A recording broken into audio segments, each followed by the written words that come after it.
Dear fellow scholars, this is 2-Minute Papers with Dr. Károly Zsolnai Fehér. Today we are going to have an AI write a story for us and even do our coding exam materials. And the coolest thing is that both of these will be done by the same AI. How? Well, OpenAI's GPT-3 technique is capable of all kinds of wizardry as long as it involves text processing. For instance, finishing our sentences or creating plots, spreadsheets, mathematical formulae, and many other things. While their DALL-E 2 AI is capable of generating incredible quality images from our written descriptions, even if they are too specific. Way too specific. Now, today, we are going to play with GPT-3, the text AI that just gained an amazing new capability. And that is editing and inserting text.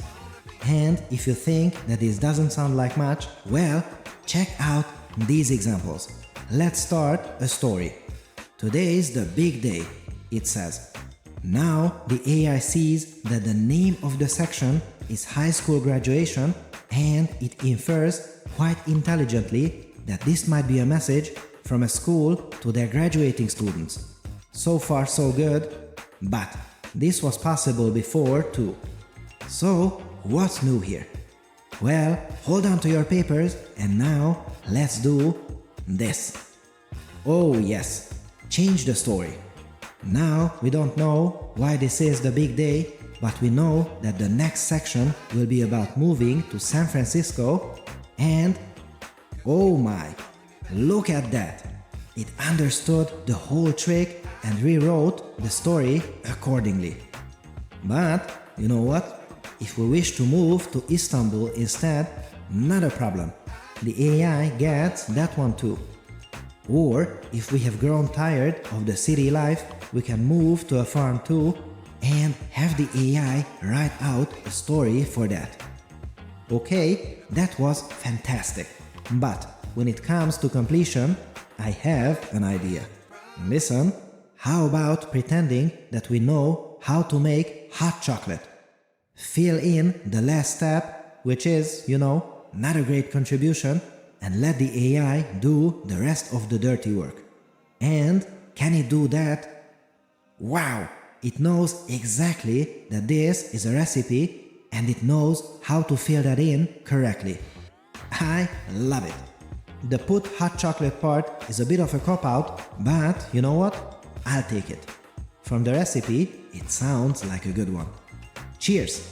Now let's write a poem about GPT-3. There we go. It rhymes too. Checkmark. And now let's ask the AI to rephrase it in its own voice. And yes, it is able to do that while carefully keeping the rhyme intact. And when we ask it to sign it, we get a letter to humanity.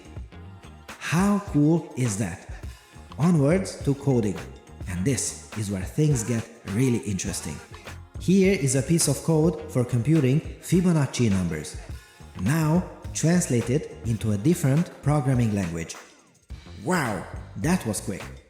Now rewrite it to do the same thing, but the code has to fit one line. And here comes my favorite, improve the runtime complexity of the code. In other words, make it more efficient.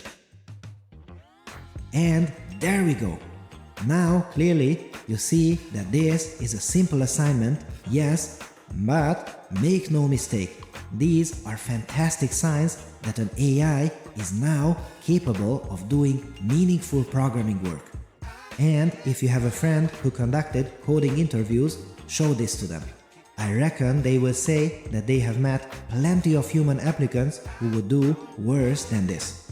If you have your own stories, you know what to do. Of course, leave them in the comment section, I'd love to hear them. And if you have been holding on to your paper so far, now squeeze that paper, because here comes the best part. We will fuse the two previous examples together. What does that mean? Well, we will use the hot chocolate playbook and apply it to coding. Let's construct the start and the end of the code and hand it away to the AI. And yes, once again, it has a good idea as to what we are trying to do. It carefully looks at our variable names and fills in the key part of the code in a way that no one will be able to tell that we haven't been doing our work properly. What a time to be alive! So, an AI that can write a story for us, even in a way that we only have to give it the scaffoldings of the story and it fills in the rest. I love it. So cool. And it can help us with our coding problems and even help us save a ton of time massaging our data into different forms. What an incredible step forward in democratizing these amazing AIs. So, what would you use this for? What do you expect to happen a couple more papers down the line? Please let me know in the comments below. I'd love to hear your thoughts. This episode has been supported by Lambda GPU Cloud. If you're looking for inexpensive cloud GPUs for AI, check out Lambda GPU Cloud.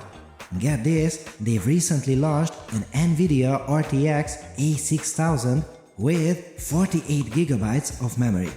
And hold on to your papers because Lambda GPU Cloud can cost less than half of AWS and Azure. Join researchers at organizations like Apple, MIT, and Caltech in using Lambda Cloud instances, workstations, or servers. Make sure to go to lambdalabs.com/papers to sign up for one of their amazing GPU instances today. Our thanks to Lambda for their long-standing support and for helping us make better videos for you. Thanks for watching and for your generous support, and I'll see you next time.